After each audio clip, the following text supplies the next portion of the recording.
जय महाराष्ट्र. हा video specially Pune महानगरपालिका आयुक्तांसाठी.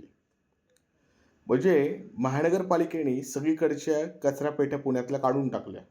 बरोबर? चांगली गोष्ट आहे. जागोजागी कचऱ्याचे ढीग साचवायचे, त्यापेक्षा कचरापेट्या काढून टाकल्या. पण मग नागरिकांनी त्यांचा कचरा टाकण्याची व्यवस्था महापालिकेने कुठे केली? हा पहिला प्रश्न आहे. जर महापालिकेने ती व्यवस्था केली नसेल, तर मग ही महापालिकेची चूक नाही का? आणि जर केली असेल, तर ती कशी केली?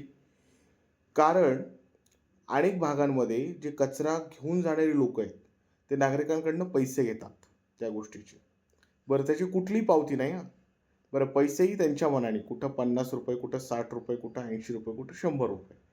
मग अशी पैसे घेण्याची एक सवलत किंवा पैसे घेण्याची मुभा पुणे महानगरपालिकेने त्या कर्मचाऱ्यांना दिलेली आहे का, जे कचरा घेऊन जातात? त्यांनी नागरिकांकडून पैसे घेणं, कुठल्याही प्रकारची महानगरपालिकेची पावती न देता, हे योग्य आहे का? हे एकदा आयुक्तांनी स्वतः स्पष्ट करावं. आणि जर हे योग्य नसेल, तर मग हे असं का होत आहे? नागरिकांकडून कचरा घेऊन जाणारी लोकं सर्रासपणे पैसे का घेतात? याचं उत्तर पुणे महानगरपालिका आयुक्तांनी द्यावं. आणि पुणेकर नागरिकांच्या घरातील कचरा घेऊन जाणं ही महानगरपालिकेची जबाबदारी आहे. तसं असताना जर तुम्हीच नेमून दिलेली लोकं जर नागरिकांकडून असे पैसे घेत असतील, तर त्याला हे चुकीचं नाही का? आणि या चुकीच्या कामाला जबाबदार कोण?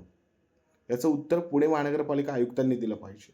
कारण सध्या प्रशासक राज आहे आणि ही आयुक्तांची जबाबदारी आहे, की पुणे महानगरपालिकेमध्ये त्यांचे कर्मचारी, त्यांनी नेमून दिलेली जे काही माणसं आहेत प्रत्येक कामासाठी, ती लोकं नीट कामं करत आहेत की नाही?